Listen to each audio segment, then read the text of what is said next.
Former Tourism Minister Lon Theophilus says the island cannot contain the COVID-19 situation with its borders open. The government opted to leave the borders open for citizens who depend on tourism and its related services for their livelihoods.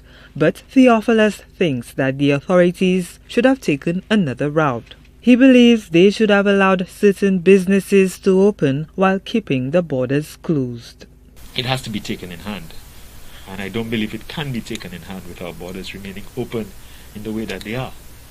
So to get matters in, all other countries significant countries are taking the measures that they need to close your borders, handle what we need to handle within the state, get this pandemic under control, and at the same time allowing certain business activity to continue. Theophilus says authorities should also provide support to private entities to help keep the local economy going. The very same thing that you're saying about opening the sector to tourism, for example, so that it can keep people employed.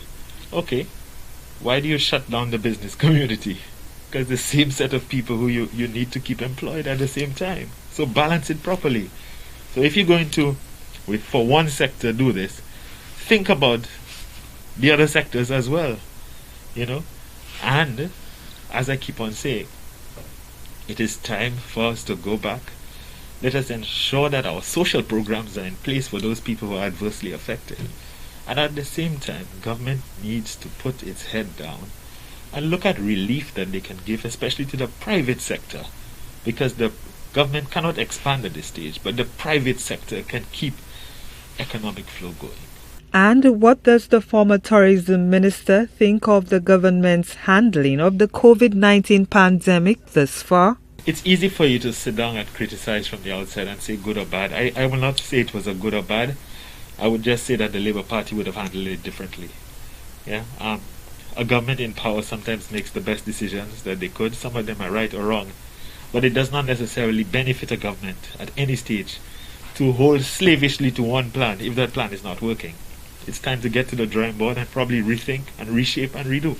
Commercial activity resumed on Wednesday after a brief shutdown of non-essential services. Theophilus says that while he cannot blame the government for reopening, it should, however, try to strike a balance between economic and health needs. Gina Filippi, HCS News Force.